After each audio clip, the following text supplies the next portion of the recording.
ഇന്ന് നമ്മൾ കുറച്ച് മുരിങ്ങപ്പൂ കിട്ടിയിട്ടുണ്ട്. മുരിങ്ങക്കായുടെ ഇല്ല ഇത് പൂവ്. അപ്പോൾ ആ കൊമ്പ് പൊട്ടിയപ്പോൾ കുറച്ച് മുരിങ്ങപ്പൂ കിട്ടി.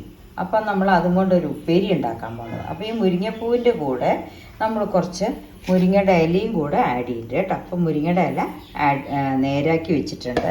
ഇതുമാതിരി ഇനി മുരിങ്ങയുടെ പൂവ് ഓരോന്നായിട്ട് ഇതൊന്ന് അടർത്തെടുക്കണം. ഈ കൊത്തുന്നൊക്കെ അടർത്തെടുത്തിട്ട് നമ്മൾ വെള്ളത്തിലിട്ട് നന്നായി കഴുകിയ ശേഷമാണ് ഉപ്പേരി ഉണ്ടാക്കുക കേട്ടോ. ഇന്ന് നമ്മൾ മുരിങ്ങപ്പൂവും മുരിങ്ങയുടെ ഇലയും കൂടെ ഒരു ഉപ്പേരിയാണ് ഉണ്ടാക്കുന്നത് കേട്ടോ. അപ്പോൾ നമുക്കിന്ന് നിറച്ച് മുരിങ്ങപ്പൂ കിട്ടിയിട്ടുണ്ട്. അപ്പോൾ മുരിങ്ങപ്പൂവും മുരിങ്ങയുടെ ഇലയും പിന്നെ അതിന് ഉപ്പേരിക്ക് കൂട്ട് വെളുത്തുള്ളി, വറ്റൽമുളക്, വലിയ ഉള്ളി ഒന്ന് കേട്ടോ.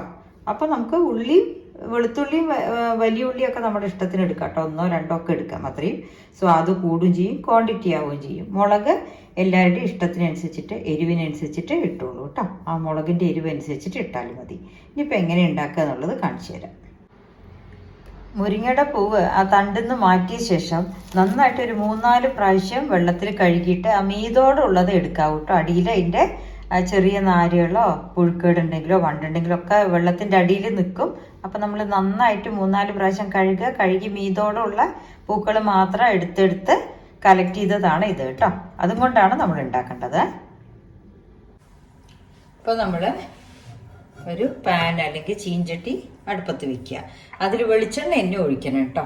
അപ്പോൾ വെളിച്ചെണ്ണ ഒഴിച്ചാൽ മുരിങ്ങയുടെ ഇലയ്ക്ക് ആ വാസന നന്നായിട്ട് മണത്തോടു കൂടെയുള്ള ഉപ്പേരി കിട്ടുള്ളൂ കേട്ടോ.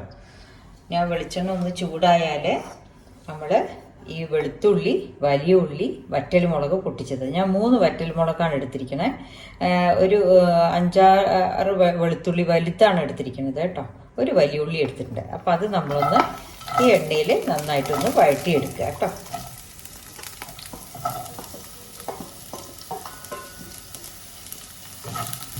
ഇത് നമ്മുടെ മുരിങ്ങയുടെ ഇല ഉണ്ടാക്കുന്നത് ഞാൻ ഒരിക്കൽ വീഡിയോ ഇട്ടിരുന്നു.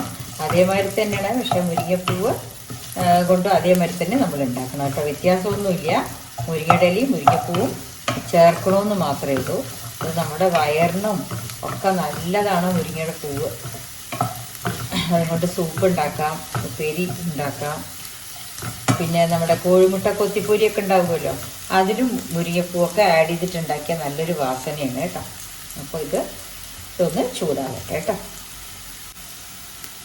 ഇപ്പോൾ നമ്മുടെ വലിയുള്ളിയും വെളുത്തുള്ളിയൊക്കെ നന്നായി വഴണ്ട് വന്നിട്ടുണ്ട്. ഇനി അതിലേക്ക് നമ്മൾ ഈ മുരിങ്ങപ്പൂവ് നേരാക്കി വെച്ചത് ഇടണം.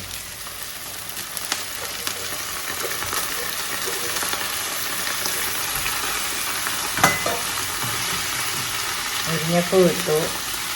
അതിൻ്റെ കൂടെ കുറച്ച് മുരിങ്ങയുടെ ഇലയും ചേർക്കുന്നുണ്ട് കേട്ടോ. സാധാരണ മുരിങ്ങപ്പൂ മാത്രം ഇട്ടിട്ട് ഉണ്ടാക്കാം, മുരിങ്ങയുടെ ഇല കൂട്ടിയിട്ട് ഉണ്ടാക്കാം. രണ്ടും സ്വാദാണ്. അതിലേക്ക് നമ്മൾ വെള്ളമൊന്നും ചേർക്കണ്ട, അടച്ചു വെച്ച് വേവിച്ചാൽ മതി. ഇതിട്ടമാതിരി കുറച്ച് മഞ്ഞൾപ്പൊടി ചേർക്കുക, ഉപ്പും ചേർക്കുക കേട്ടോ. ഉപ്പും ചേർത്തിട്ട് അടച്ചു വയ്ക്കാം. എരിവ് നമുക്ക് പോരാന്നുണ്ടെങ്കിൽ മാത്രം നമ്മൾ ടേസ്റ്റ് നോക്കും. 3 മുളക് ഇട്ടിട്ടുണ്ട്. അത് എരിവ് പോരെങ്കിൽ മാത്രം കുറച്ച് മുളക് പൊടി വേണമെങ്കിൽ ലാസ്റ്റ് ആഡ് ചെയ്യാം കേട്ടോ. അങ്ങനെ ചുങ്ങി ചെറുതാവും. ഇലയല്ലേ, മുരിങ്ങയുടെ ഇല ഒന്ന് ആവി വാട് വേണ്ടു കേട്ടോ. എൻ്റെ പൂവൊക്കെ നല്ല ഹെൽത്തി. അതൊന്നും എപ്പോഴും കിട്ടില്ല. കിട്ടുമ്പോൾ ഇതുമാതിരി ഉണ്ടാക്കും കേട്ടോ. അപ്പം ഞാനും ഇങ്ങനെ എനിക്ക് കിട്ടിയത് കാരണം ഇതുമാതിരി ഒരു വീഡിയോ എടുക്കാനൊരു സന്ദർഭം ഉണ്ടായിരുന്നു മാത്രം. ഓക്കെ, ഇതൊന്ന് നമുക്ക് അടച്ചു വയ്ക്കാം. അടച്ചു വെച്ചിട്ട് ആ ആവി തന്നെ വെന്തോളൂ.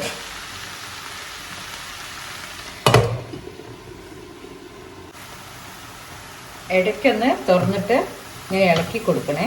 ഇപ്പം കണ്ട് ഇല ചുങ്ങി വരുന്ന കണ്ടു. അപ്പോൾ നമ്മൾ ഇത്രയും ഇലയും മുരിങ്ങപ്പൂവും ഉണ്ടായാൽ ഒരു 4-5 പേർക്ക് കഴിക്കാനുള്ള ഉപ്പേരി ഉണ്ടാവുള്ളൂ. അപ്പോൾ ഈ വെളുത്തുള്ളിയുടെ വാസന, മുളക്, ഈ മുളക് തന്നെ ഇട്ടിട്ടുള്ളൂ. അധികം മുളക് വേണ്ടാത്തവർ അങ്ങനെ ഇടാം. മുളക് പൊടി വേണമെങ്കിൽ അങ്ങനെയും ചേർക്കാം. പക്ഷെ സ്വാദ് ഈ മുളക് വറക്കണത് തന്നെയാണ് കേട്ടോ. ആ വെളിച്ചെണ്ണയിൽ വെളുത്തുള്ളിയൊക്കെ വഴണ്ട് വരുന്ന വാസന മനസ്സിലായിരിക്കും. ഉപ്പ് നോക്കിക്കോളൂ, അധികം ഇടണ്ട. ചീരയാണ്, ചീര എപ്പോഴും ചതിക്കപ്പെടുന്നതാണ്. നമ്മൾ ക്വാണ്ടിറ്റി കണ്ടിട്ട് ഉപ്പിടാൻ പാടില്ല. അത് കഴിഞ്ഞ ചുങ്ങി വരുമ്പോൾ കലിക്കണ ഉപ്പായിരിക്കും. ഇനി ഒന്നുകൂടെ ആവട്ടെ കേട്ടോ. അപ്പോൾ നമ്മുടെ മുരിങ്ങപ്പൂ ഉപ്പേരി ആയിട്ടുണ്ട് കേട്ടോ. മുരിങ്ങപ്പൂവും മുരിങ്ങയുടെ ഇലയും കൂടെയുള്ള ഉപ്പേരി ആയിട്ടുണ്ട്. അപ്പോൾ കണ്ടോ, ആ വെള്ളത്തിൻ്റെ അംശം ഒന്നുകൂടെ കുറഞ്ഞ് നമുക്ക് എടുക്കാം കേട്ടോ. ആ ശബ്ദം ഒന്ന് നിൽക്കണം. അപ്പോൾ ഈ ഇലയത്തെ വെള്ളമാണ്, ഇലയിലും പൂവിലും ഉണ്ടാവുമല്ലോ, നമ്മൾ കഴുകിയെടുത്തതല്ലേ, ആ വെള്ളം ഒന്ന് വറ്റിയാൽ നമുക്ക് ഉപ്പേരി റെഡിയായി കേട്ടോ. അപ്പം നമ്മുടെ മുരിങ്ങപ്പൂവും മുരിങ്ങയുടെ ഇലയും കൂടുള്ള തോരൻ അല്ലെങ്കിൽ ഉപ്പേരി റെഡി ആയിട്ടുണ്ട്. അപ്പോൾ എല്ലാവരും ഉണ്ടാക്കി നോക്കൂ, കഴിച്ചു നോക്കൂ. വളരെ ഹെൽത്തിയാണ്, ടേസ്റ്റുമാണ്. ആഴ്ചയിൽ ഒരു 2 പ്രാവശ്യമെങ്കിലും നമ്മൾ മുരിങ്ങയുടെ ഇല കഴിക്കാൻ അല്ലെങ്കിൽ എന്തെങ്കിലും ചീരക്കറികൾ കഴിക്കാനായിട്ട് മാക്സിമം ട്രൈ ചെയ്യണം കേട്ടോ. അപ്പോൾ എല്ലാവരും ഉണ്ടാക്കി നോക്കൂ. മുരിങ്ങയുടെ ഇലയൊക്കെ അധികവും എല്ലാവരുടെയും വീട്ടുകളിൽ സുലഭമായി കിട്ടുന്ന സാധനമാണ്. അപ്പോൾ ഉണ്ടാക്കി കഴിക്കുക. Okay, thank you.